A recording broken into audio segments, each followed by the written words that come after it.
Hey guys, Andrew Berg here. Before I start, if you like, subscribe, and watch until the end of this video, I'll give you a present. Alright, cool. So have you ever wondered why almost all songs during the holidays are jazz? Like this one, or that one, or that, okay, it's getting a little much. I mean, think about it. Even the ones that are just pop songs have some kind of a jazz twist to them. When else do you ever hear jazz on the radio than during the holidays? Alright, so the first thing that comes to mind for me when I think of the holidays is nostalgia.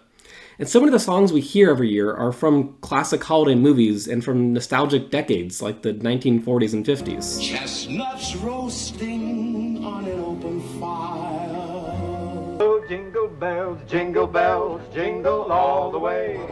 Oh, what fun it is. I'm dreaming of a white Christmas. The season of nostalgia is so strong that when two independent research groups, Edison Media Research and Pinnacle Media Worldwide, both conducted surveys in 2007, they found that the most listened to and liked Christmas songs were White Christmas by Bing Crosby and The Christmas Song by Nat King Cole, both of which were recorded in the 1940s by jazz singers. And out of the top 30 Christmas songs, 83% were recorded before 1970. I want to use 2007 survey for a reason, because that was the first year that Mariah Carey's All I Want for Christmas Is You was added to the list, but only in the adult contemporary category, and that was 13 years after it was released. It didn't hit the top 30 until 2015 and hit the top 5 in 2016, the first song in over 60 years to break into the top 5. And it finally hit number 1 in 2019, 25 years after it was released. If it took a song as popular and catchy as All I Want for Christmas Is You 20 years to hit the top 5, how else can you possibly explain it besides nostalgia? Speaking of All I Want for Christmas Is You, I know right now you're thinking, hey, that's a pop song and it reached number 1, so therefore Christmas is not just jazz. And you're kinda right. If you listen to the song, you can hear some jazz influences pretty quickly. First of all, it doesn't follow the typical 4-chord pop song formula. Honestly, if you look at the chord progressions alone, parts of it could almost look like a jazz standard, with 7 flat 9 and half diminished chords, and even a couple 2-5-1 progressions, which is one of the biggest staples of jazz tunes. So besides the harmony, you could even argue that some of the background vocals are trying to call back to that doo-wop sound, at least rhythmically and aesthetically.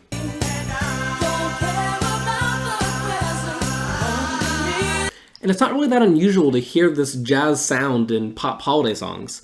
You Make It Feel Like Christmas by Gwen Stefani and Blake Shelton is clearly a pop song, but it has a jazz horn section, being played by children in this horribly cringy music video.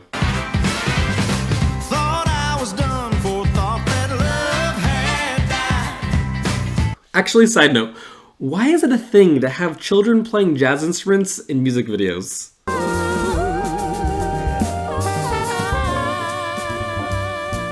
Weird. Also funny how they had this kid holding a trumpet during a trombone solo. Different issue for a different time.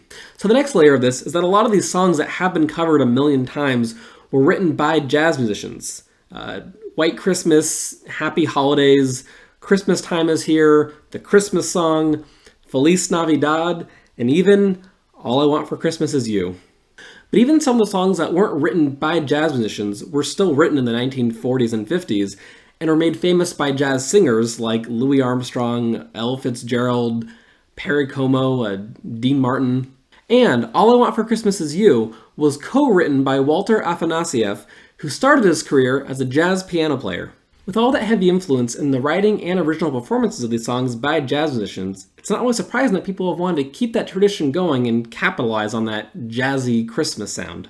If you still don't believe me, try listening to holiday songs that have almost no jazz influence. Let's start with Hark the Herald Angels Sing by Bad Religion.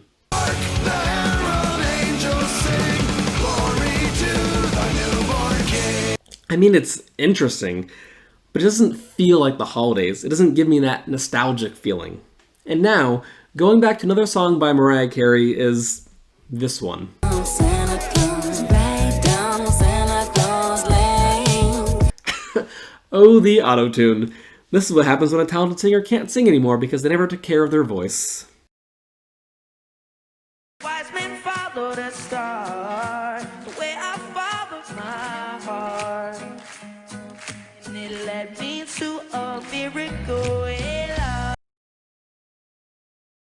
So I'm not trying to say that other genres can't cover Christmas songs. I mean, there's some great rockabilly and country arrangements out there that really do feel nostalgic and feel like Christmas.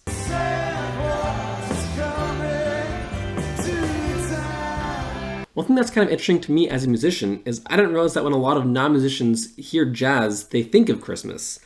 So to them, not only does Christmas sound like jazz, but jazz sounds like Christmas. It's never really occurred to me because I listen to jazz every day. But I guess it makes sense that if someone only ever listens to jazz around the holidays and jazz crooners, it makes sense that they associate that sound with the holidays. It is interesting too to include other songs by crooners like Frank Sinatra, Dean Martin, and Bing Crosby as jazz that non-musicians listen to, because a lot of the most famous versions of holiday songs are by those same people. To take this one step further, it makes a lot of sense that people tend to like crooners over other jazz because it's a lot more accessible. When you compare it to other jazz musicians like Coltrane and Miles Davis, it tends to be much less jazz. And that even brings up its own point. Most jazz musicians, the people who play the genre of music that everyone likes listening to this time of year, don't outwardly like a lot of the holiday songs that are most famous. Now, I'm not trying to say this music is bad. I think it even helps bring that nostalgic feeling to Christmas, and I can't really imagine the holidays without it.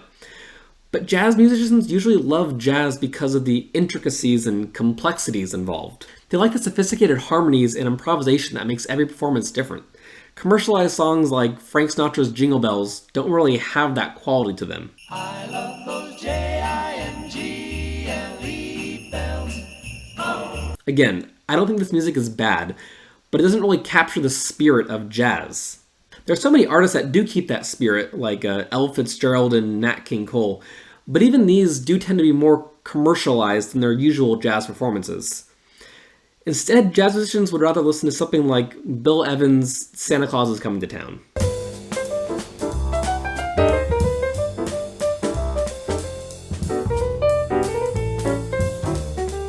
Or Dexter Gordon's Have Yourself a Merry Little Christmas.